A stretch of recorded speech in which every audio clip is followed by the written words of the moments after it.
Bismillahirrahmanirrahim. Assalamualaikum warahmatullahi wabarakatuh. Waalaikumsalam warahmatullahi wabarakatuh. Oke. Sebelum kegiatan dimulai, alangkah baiknya kita berdoa dulu ya. Siapa yang mau memimpin doa? Bu, Asep, silakan Asep pimpin doa. sebelum kita bimbingan kelompok, alangkah baiknya kita baca doa dalam hati. Mulai.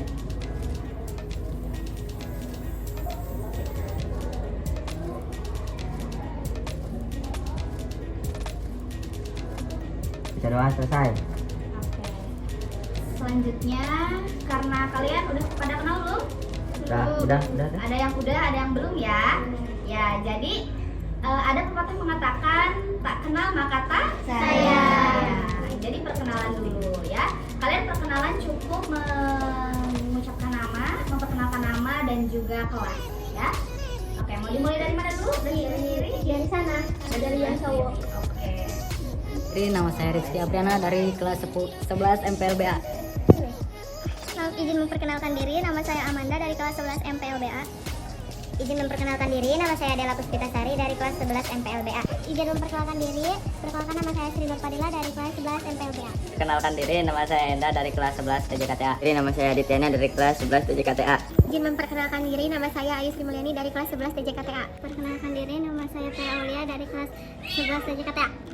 Izin memperkenalkan diri, nama saya Manggarini Lago dari kelas 11 TKPA. Izin memperkenalkan diri, nama saya Giskela Citra dari kelas 11 TKPA. Sebelumnya izin memperkenalkan diri, nama Teteh Prita Yolandari. Teteh mahasiswa dari program studi bimbingan dan konseling Universitas Matraul Anwar Banten. Kegiatan hari ini kalian dikumpulkan itu untuk melaksanakan layanan bimbingan kelompok. Ada yang pernah ikut melaksanakan bimbingan kelompok? Belum. Berarti belum tahu ya bimbingan kelompok itu apa? Oke. Teteh sedikit menjelaskan bimbingan kelompok itu adalah proses pemberian bantuan atau layanan bimbingan kepada sekelompok individu secara bersama-sama yang memiliki kesamaan kebutuhan atau masalah dengan tujuan membantu mereka mengembangkan potensi, meningkatkan kemampuan sosial dan juga menyelesaikan masalah secara efektif melalui interaksi dalam kelompok. Selanjutnya ada asas-asas dalam bimbingan kelompok. Apa sih itu asas? Peraturan. Yang pertama ada asas kerahasiaan. Ada yang tahu asas kerahasiaan itu apa? Iya, tidak banyak yang tahu, tidak boleh diketahui oleh orang lain di luar dari anggota kelompok. Selanjutnya ada asas kesukarelaan. Kesukarelaan itu di mana anggota kelompok itu sukarela atau ikhlas dalam menjalankan bimbingan kelompok. Ada selanjutnya asas keterbukaan, di mana anggota kelompok harus terbuka dalam hal apa? Masalah, menyampaikan informasi, menyampaikan ide atau gagasan. Selanjutnya ada asas kenormatifan, mengacu pada norma-norma yang berlaku ya. Jadi berjalannya kegiatan bimbingan kelompok ini harus sesuai dengan aturan atau norma yang berlaku. Ada yang mau ditanyakan? Ada yang mau ditanyakan? Atau sudah paham apa itu bimbingan kelompok? Bagaimana asas-asas yang harus dijalankan? Bagaimana tahapannya? Ya, untuk tahapannya yang pertama dalam bimbingan kelompok itu ada tahap pembentukan. Kita sekarang ini berada dalam tahap pembentukan. Yang kedua ada tahap peralihan.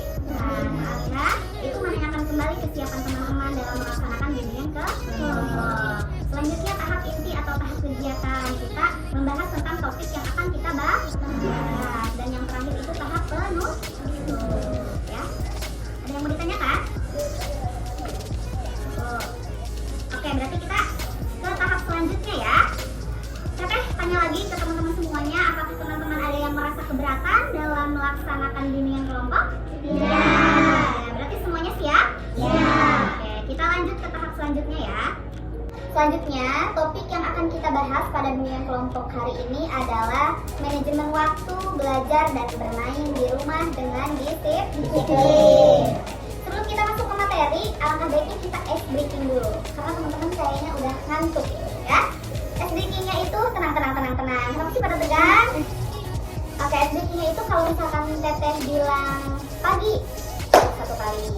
Kalau bilang siang, tepuk 2 kali. Kalau bilang sore, tepuk 3 kali. Dan kalau bilang malam, jangan ada suara. Bisa ya? Ya. Oke. Pagi, siang, belum. Pagi, siang, sore, malam. Pagi, siang, sore, malam. Pagi, siang, sore, malam. Malam. Oke, kita lanjut ya, teman-teman. Materinya tadi tentang apa? Manajemen waktu belajar di rumah. Ya. Untuk materi pertama mengenai manajemen waktu. Pertama mengenai manajemen waktu menurut Atkinson 1993, manajemen waktu adalah kemampuan seseorang dalam menggunakan waktunya secara produktif untuk mencapai tujuan tertentu. Manajemen waktu ialah perencanaan dan pelaksanaan sesuatu baik dalam bentuk waktu agar penggunaan menjadi lebih baik atas waktu yang dimilikinya, ya. Jadi manajemen waktu itu adalah kemampuan seseorang dalam mengelola waktu, dalam mengatur waktu untuk mencapai tujuan tertentu. Contohnya, kalian misalkan datang ke sekolah harus jam berapa? Jam 7 berapa? 7.00 harus ada di sekolah. Berarti kalian harus mampu mengelola waktu. Bagaimana caranya kalian jam 7.00 sudah ada di sekolah? Apakah bisa kalian mandi jam 7 dari rumah, jam 7 sudah ada di sekolah? Bisa nggak? Nggak bisa. Kalau misalkan kalian mau nyampe ke sekolah jam 7 tepat, berarti kan mandinya harus sebelum jam 7. Itu adalah salah satu pengertian dan juga manajemen waktu. Ada yang bisa menyimpulkan? Apa sih itu manajemen waktu? Siapa?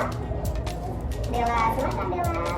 Manajemen waktu adalah kemampuan untuk merencanakan dan mengendalikan cara seseorang menghabiskan waktu dengan meningkatkan efisien dan produktivitas. Oke, pertama buat Dela ya. Betul, jadi manajemen waktu itu bisa meningkatkan waktu secara efisien dan juga produktivitas atau produktif ya. Jadi sesuai ketika kita misalkan makan harus 15 menit sudah selesai. Itu tepat waktu. Artinya tidak mengulur-ulur waktu. Istirahat dari jam 12.00 sampai jam 13.00. Itu tepat waktu sesuai dengan aturan. Berarti kalian harus bisa tuh menjadwalkan. Istirahat 1 jam, berarti saya makan harus berapa menit, sholat berapa menit, istirahat berapa menit. Jadi biar cukup. Oke, selanjutnya tentang pentingnya manajemen waktu. Yang pertama itu untuk meningkatkan prestasi akademik. Anak yang memiliki jadwal belajar yang teratur lebih mampu memahami pelajaran dan menyelesaikan tugas tepat waktu ya. Tadi manajemen waktu itu penting, kenapa? Bisa juga meningkatkan prestasi akademik. Selanjutnya mengurangi stres dan kecemasan. Selanjutnya mengurangi stres dan juga kecemasan. Waktu yang teratur menghindarkan anak dari kebiasaan terburu-buru menjelang deadline tugas ya. Kalau kalian bisa mengatur waktu, memanage waktu, misalkan tugas besok nih, kalian sudah mengerjakannya dari minggu lalu ketika PR dikasih malamnya sudah dikerjakan. Kalian kan jadinya tidak terburu-buru. Kira-kira enak gak sih kalau kayak gitu? Jadi kalian bisa udah beres gitu kan, santai. Selanjutnya meningkatkan disiplin di diri. Anak belajar. Selanjutnya meningkatkan disiplin di diri. Anak belajar untuk taat aturan dan mengembangkan tanggung jawab pribadi. Selanjutnya mendukung tumbuh kembang yang seimbang. Anak tidak hanya fokus pada belajar, tetapi juga memiliki waktu untuk bermain, bersosialisasi, dan juga beristirahat. Tadi ketika manajemen waktu di rumah, belajar dan bermain. Misalkan kalian sampai ke rumah itu jam 4 ya. Berarti kan kalian punya space tuh untuk santai dulu, untuk main dulu. Tapi kalau malam jangan ya. Kalau malam sebaiknya di rumah belajar, mempersiapkan untuk pembelajaran besok. Dan yang terakhir, meningkatkan kemandirian. Anak belajar merencanakan dan mengambil keputusan atas aktivitasnya sendiri. Oke, ada yang bisa menyimpulkan dari materi yang saya sampaikan tadi? Oke, sok silahkan. Apa kesimpulan yang bisa didapatkan? Kesimpulan manajemen waktu meningkatkan produktivitas dengan mengatur waktu dengan baik. Seseorang dapat menyelesaikan lebih banyak tugas dalam waktu yang lebih singkat. Oke, pertama, betul ya tadi yang disampaikan bahwa manajemen waktu itu pasti sangat berpengaruh positif terhadap kehidupan seseorang. Selanjutnya, pengertian disiplin waktu. Menurut Covey 1989, disiplin adalah kebiasaan yang dibentuk melalui pengulangan tindakan yang konsisten, terutama dalam mengelola waktu dan juga tanggung jawab. Apa itu konsisten?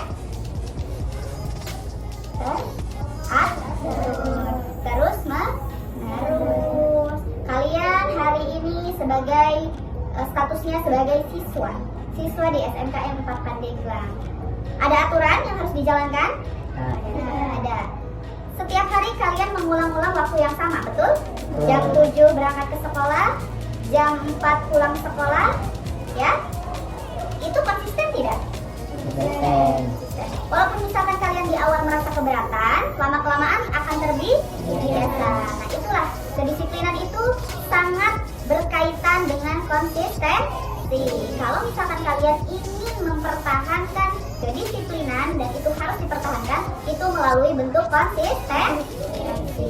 Oke, ada yang mau menyimpulkan? Boleh, silahkan, Laila.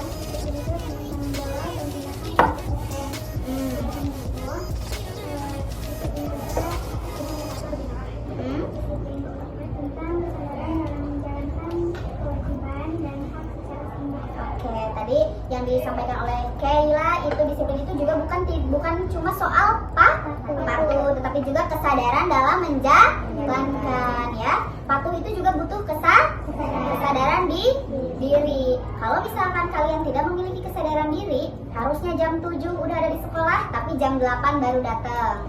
Nah, berarti kesadaran diri kalian masih rendah, ya. Jadi harus ditingkatkan. Tepuk tangan buat Keila. Oke, selanjutnya strategi mengatur waktu belajar dan bermain di rumah. Oke, kira-kira gimana sih cara mengatur waktu belajar dan juga bermain di rumah? Yang pertama itu membuat jadwal harian. Membuat jadwal harian. Misalkan hari ini kalian ngapain aja nih? Pokoknya dari jam 12 siang sampai jam 12 malam lagi kalian ngapain aja? Itu harus dibuat jadwal. Yang kedua, membuat skala prioritas. Membedakan mana kegiatan yang penting dan mendesak, penting tapi tidak mendesak, serta tidak penting. Jadi kalian harus bisa membedakan mana kegiatan yang penting yang harus segera kalian laksanakan.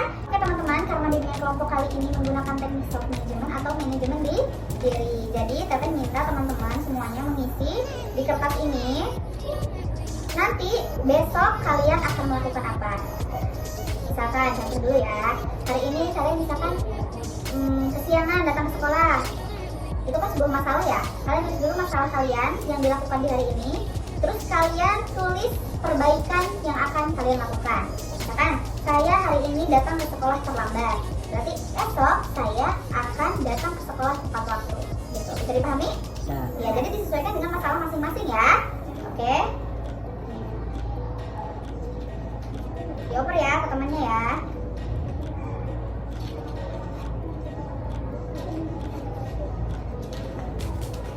Apakah sudah selesai? Sudah. Boleh dikumpulkan? Dioper aja ya. Dioper aja.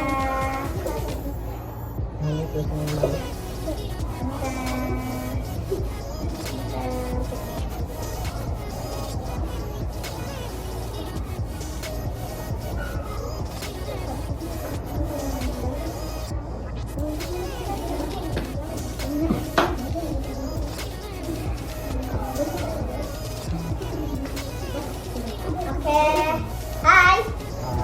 Halo. Apa yang kalian tulis tadi sudah Teteh pegang, cuma karena ini bersifat rahasia karena ada masalah kalian di sini ya. Jadi enggak kita sampaikan. Nanti Teteh baca di rumah ya. Selanjutnya tadi kita sudah penyampaian materi. Mungkin Teteh mau mendengar apa sih yang kalian dapatkan, apa kesan, apa pesan dan yang kalian dapatkan dalam pelaksanaan layanan bimbingan kelompok dengan teknik self management ini. Boleh dua orang perwakilan saja yang menyampaikan. Siapa? Mau siapa? Rizky, boleh silakan Rizky.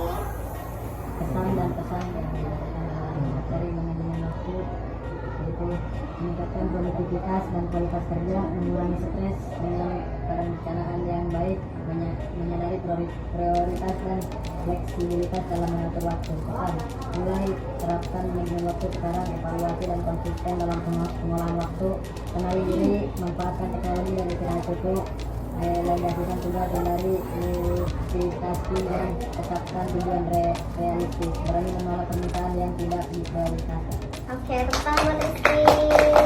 Selanjutnya siapa yang mau menyimpulkan? Dila, boleh silakan Dila.